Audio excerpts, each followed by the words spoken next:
இந்திய prime minister Narendra Modi அவர்கள் உக்ரைனுக்கு போறனால ரஷ்யாவுக்கும் உக்ரைனுக்கும் இடையே நடந்துட்டு இருக்கிற போர் நிக்கிறதுக்கான வாய்ப்புகள் இருக்குன்னு நான் சொல்லலைங்க.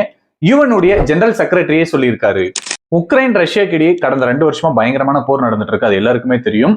இந்த சூழ்நிலையில நரேந்திர மோடி அவர்கள் உக்ரைனுக்கு ஒரு நாள் பயணமா போயிருக்கிறாரு.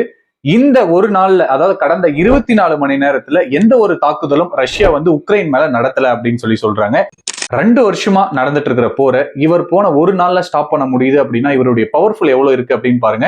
இதனாலதான் எல்லாருமே மோடி தி பாஸ் அப்படின்னு சொல்றாங்க. அது மட்டும் இல்லாம வேர்ல்டுலயே the most powerful person, influence person அப்படின்னா மோடி அவர்களை சொல்றதுக்கான காரணமும் இதுதான்.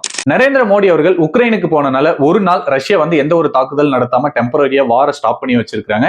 நிச்சயமா இந்த விசிட்டுக்கு அப்புறம், அதாவது நரேந்திர மோடி அவர்கள் உக்ரைனை விசிட் பண்ணதுக்கு அப்புறம் பர்மனண்டாவே இந்த வார் முடியும் அப்படின்னு நான் நம்புறேங்க. வேர்ல்டுலயே மோஸ்ட் பவர்ஃபுல்லான பர்சன் நமக்கு, அதாவது இந்தியாவுக்கு பிரைம் மினிஸ்டரா கிடைச்சிருக்கிறத நீங்க எப்படி பாக்குறீங்கன்னு கமெண்ட்ல சொல்லுங்க.